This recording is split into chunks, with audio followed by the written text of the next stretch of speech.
All right. Good morning, everyone. Today I have the honor of actually speaking with Evan Seyfried's girlfriend, Amy. She's joining us from Ohio.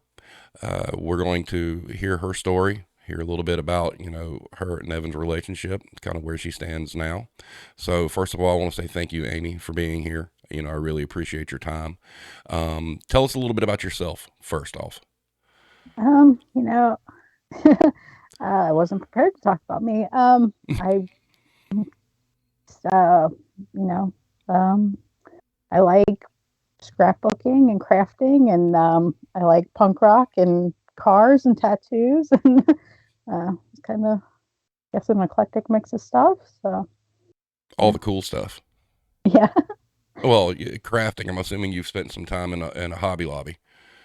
yes, I was a store yes, manager for Hobby Lobby for many, many years, so I understand the scrapbooking obsession. It is something else. Um, yeah. so let's go ahead. Tell us a little bit about how you and Evan met. He was transferred to the store that I work at as the dairy manager in, I think it was August of 2017. Um, so like we worked together. Well, at that time I was a deli backup, so I'd be back in the dairy department breaking down trucks and just getting to know him, talk a lot, and um, he always had like the greatest smile and like just the way he listened, you could tell like he listened, like he was really paying attention and he cared, and I think that was like, I don't know, something that you don't find a lot. It's definitely the start of a good friendship. He was only at my store for maybe 2 months before he got transferred to, I think it was the Marymount store then. He worked there for maybe like 4 or 5 months and then transferred to the Milford store. So he had kept in contact after he had left, and eventually he started hanging out and going. It started like he'd want to go try new restaurants, so we'd try out a new restaurant. Just I'm not a very adventurous eater. He definitely was definitely adventurous. So I'm like, you got to tell me what's spicy so I know what not to eat. So that was always fun. We'd go to museums or just walking in the park. That was kind of how we just hung out and like talked. It was, you could spend hours just talking about anything under the sun. Politics, religion, music, current events, sitcoms from the 80s. It was nothing was off topic. Like it was, and just kind of a comfortable, like, kind of, I don't know, you never, yeah, a very comfortable kind of relationship where you feel like you could talk to them about anything. And he was a great listener. Well, Very, speaking of that, one thing I wanted to kind of get from you is, share with us, what kind of person he was, the things that he loved, and any of the little quirks, that you found amazing, that people may not know about. yeah. So he was very kind, loved animals. Just he liked hiking and spending time with his family. That was the most important thing to him, was spending time with his family, and going to Portland with his and spending time out there. They liked to go hiking. He always wanted to move there. He was planning that for the future. I, and he'd always send me pictures of like where they were hiking at, or like the cool architecture in the neighborhood. And it's just, he said there was just a different atmosphere out there. I've never been there myself, so I kind of had to take his word for it. And that was his favorite thing. Just, he liked to cook a lot, and liked to be, he liked food.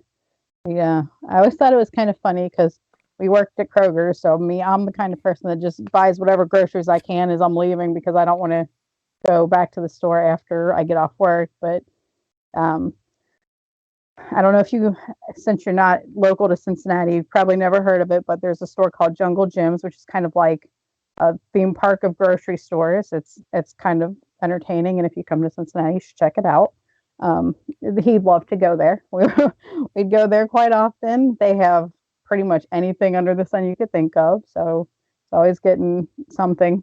And like he was a great cook. He loved to cook, always make me breakfast. It was awesome because I'm not the kind of person that eats breakfast normally. So that was nice. And he collected belt buckles. That was his something that he was really into. He took great pride in his collection. They were some of them were very intricate and beautiful, and then there was like the everyday ones that he would wear to every day. Um, it's just yeah. Um,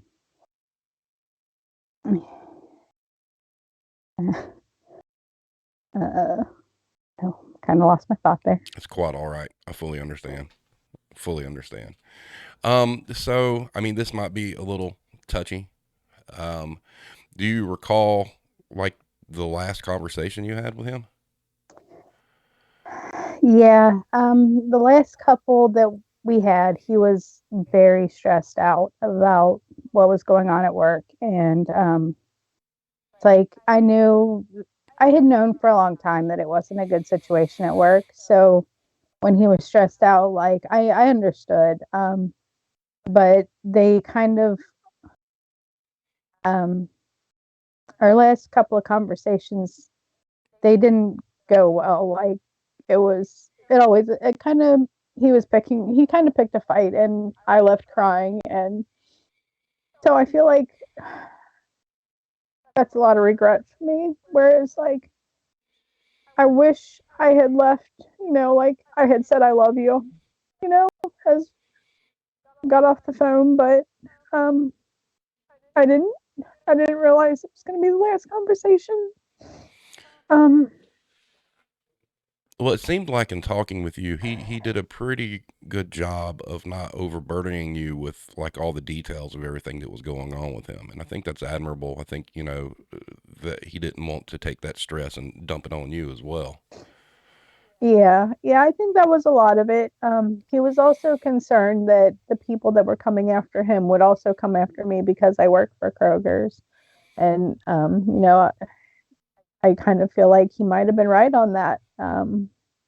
But I wish I had known more. Like, I feel like if I had known more, I would have been able to handle things differently. And um, there'd be a lot less regret.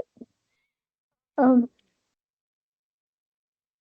maybe I could have been more supportive if I had known. Um, and maybe he would still be alive. Well, you know, it's got to be. I mean, obviously the entire situation was difficult, but when the news broke as to what happened, I mean, were you at work when you found out? Um, so um, I didn't find out about his death until 2 days later because we kind of had this set routine where like we both usually were off on Tuesdays and Thursdays. That week I was working 6 days because my boss was out sick. So my only day off that week was Thursday, and so our routine was I would drop my kids off at school, and then I just show up at his house around 7:30. And so I when I got there, his car wasn't there. There was another car in the driveway, and I'm like, well, maybe he's getting his car worked on. Uh, you know, so I knocked, and the door always stuck. So I heard someone fumbling with the lock and trying to get the door open, and they peeked their hand out the blind, and was like, just a minute. And I'm like, it looks like his hand, but it's not. Um, and then the door opened to his dad and his brother looking at me, and I had never met them before. Um, they look very alike. It was very surreal to expect one face and find two others that look the same but different. And they told me what had happened. Um, And it was the worst shock you could imagine. Um, it's yeah. And then uh, as far as like the news about the lawsuit, like because I didn't know everything that had gone on, I just knew little bits and pieces from here and there, and like what he would tell me when the lawsuit hit. That was, I think, in July, maybe.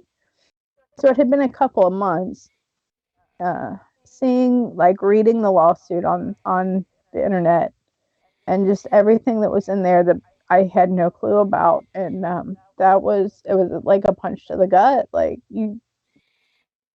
I couldn't believe, like, for one, that it had happened, but also that, like, he had kept that all to himself and didn't tell me. And, like, I feel like it would have been a little easier to bear if I had known, but I know that was kind of his.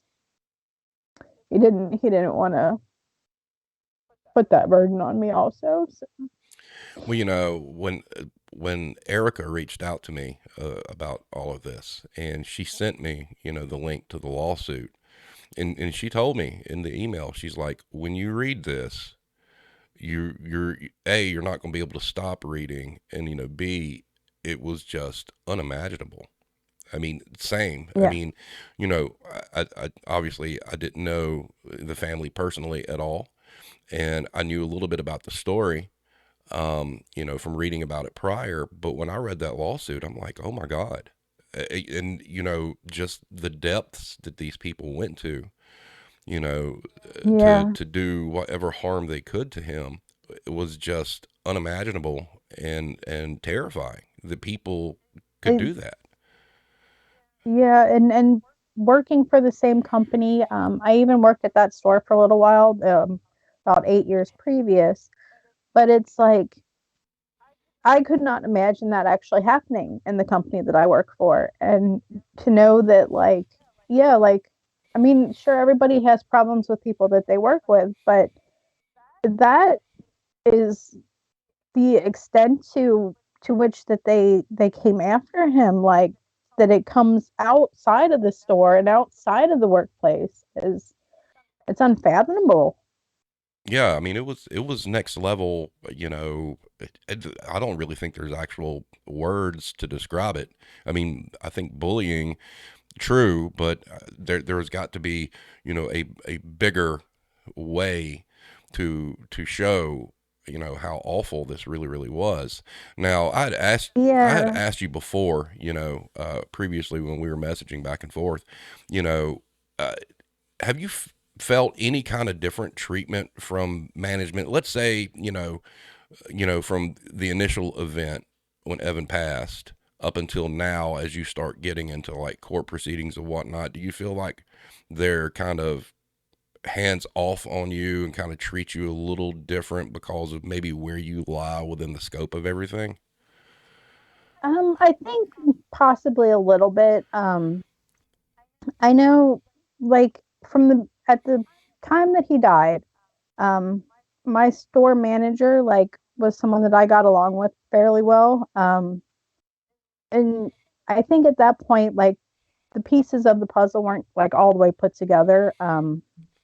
So I hadn't really talked in detail publicly about our relationship. So a lot of people didn't put together the pieces that the dairy manager that died at Milford was my boyfriend who had died, and the reason why I'm walking around the store crying like a zombie all the time.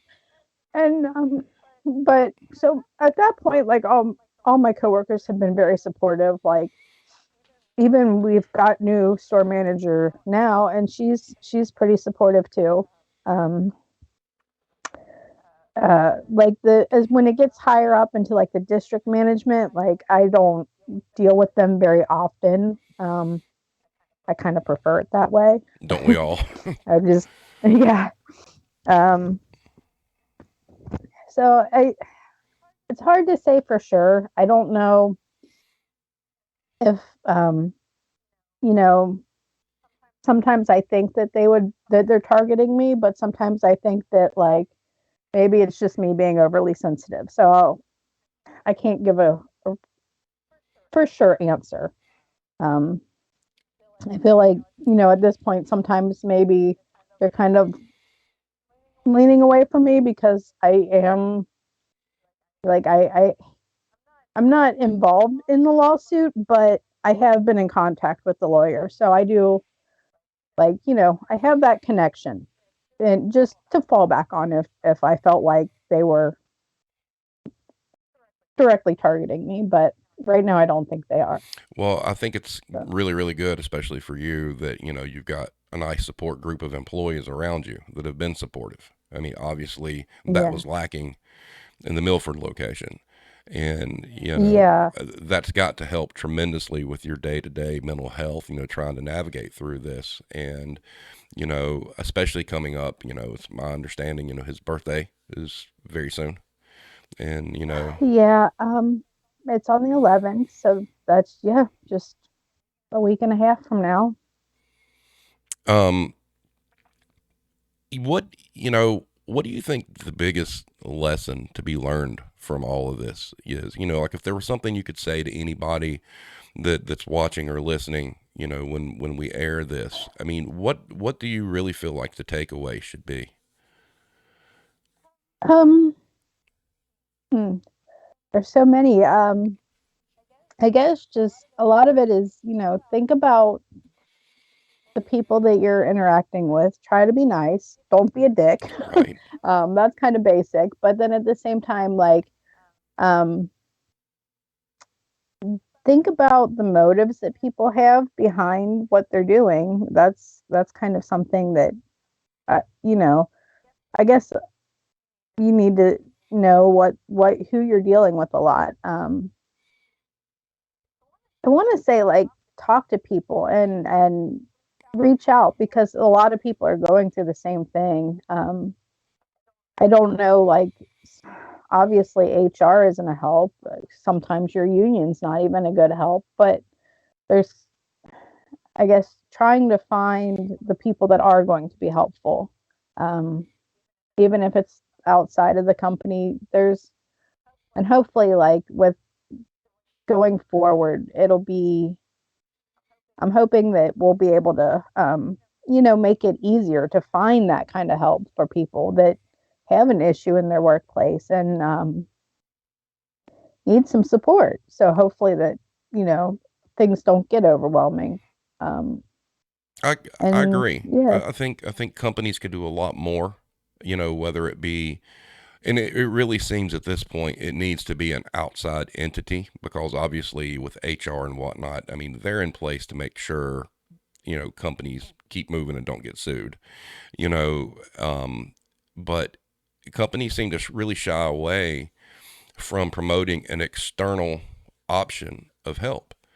And your yeah, point is 100% valid. If these things were more easily accessible and not something that you just on a whim have to jump on the internet and try to look for, you know, A, it most likely could have prevented this, and B, it'll help prevent it from happening in the future. yeah. And, like, I think that the union is supposed to be there to be your voice and to back you up. And I think that that is something that needs to be addressed also is, um, I don't know if it's the entire union, but they're kind of what I am experiencing lately. It feels like they're not any more accountable than the company itself. They're not helpful. Like, I don't know. So I hope that something changes there also, like, because that's what they're supposed to be doing is backing us up and being our support. And in this case especially, it has failed and not done what it's supposed to do. Yeah, I think one thing that I can think unions could do is, I mean, there really has to be. I mean, and we have seen it, you know, grow, especially during the pandemic. You know, part of what a union does. I mean, we've got to start, you know, at the ground level, making sure that mental health is something that is covered. and something that is taken care of. There's such a stigma with that. With a lot of businesses and whatnot, they try to identify, what is mental health, and there's lots of studies and lots of people out there who can educate them on that. And I think that should really first and foremost be on the tip of everybody's tongues when it comes to, from a union rep representing, employees. That needs to be, in the front. And I think as an industry as a whole, we lack so much in that because face it, the past 2 years, coming up on three, have been hard on a lot of people. Yeah. And from a personal standpoint, like mental health care is hard to come by. It's a lot it's not easy to find good places for it. And I think it is getting easier a little bit with the internet, but to find a provider in your area, like to meet with face to face, is not always easy. And dealing with insurances, that's definitely difficult. So there's a lot to be, um, I guess, it needs to be like a priority for all of society, really, because mental health affects Mm-hmm. everyone. 100%. So what I'd like to do, all right, is, we're going to close this up. And, once again, I want to thank you. But what I want to do in closing this, and this is your floor, anything that you feel you would like to say, whether it be about Evan, your own personal self, or whatnot. I'm allowing you, the closing words here, ma'am. Ooh. A lot of pressure. I guess I just want everybody to know, like, what a kind and caring person Evan was. He had so many passions. We had plans for the future. And he wanted to help people. And um, it was taken away from. It's a great loss for everyone. His death, and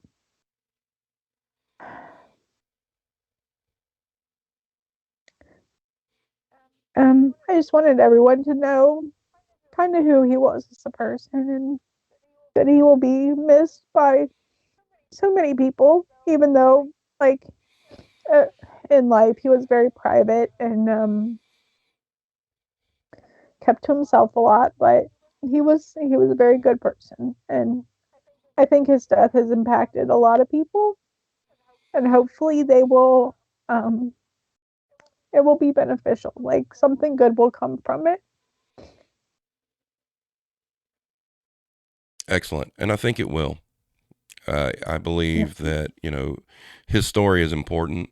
I am one of these people that, as I've dove into this, I think it's extremely unfair. It hasn't gained national attention. I think this is something that should have been on the nightly news, especially, with how things have happened to essential workers and things like that. This is something that should have been out in the forefront. And, it's important to celebrate who Evan was because Evan's not Kroger, you know, and Yeah. that's kind of one of the things that we've all talked about is we shouldn't let that define him. And I don't think any Yeah. of us will. And, everybody just needs to keep fighting the good fight and don't let what happened to him, fall through the cracks. Use it for positive change. Use it to make sure it doesn't happen again. Use it to make sure that these companies are held accountable. And hopefully, that's where, we'll go with all of this. And, I want to offer my condolences. I'm so sorry for your loss. I know it's got to be incredibly difficult for you and the family as well. I really am in awe at, the community support around Justice for Evan. I think it's an amazing thing. And, I'll tell you, like I tell everybody else, if you ever need anything, you just reach out to me and we'll do what we can. Thank And, later on as this thing progresses, if you feel like there's more I want to say, you just let me know, Amy. I'll give you the platform to say whatever you need to say. Okay. Thank you so much, ma'am. I'll be talking with you soon. Tonight you can kind of think about what we did here, and if there's anything you want changed, you just let me know, and we'll go from there. And what I'll do is when it's finished and I edit it and everything, I will send it to you, before it goes live, so you can watch it. And then if you have any critiques or anything, you just let me know, and I'll fix what you need me to fix. All right. All right, thank Thank you. you so much, Amy. You have as good a day as you can. Okay. Yes, thank you. You All right. too. Bye bye.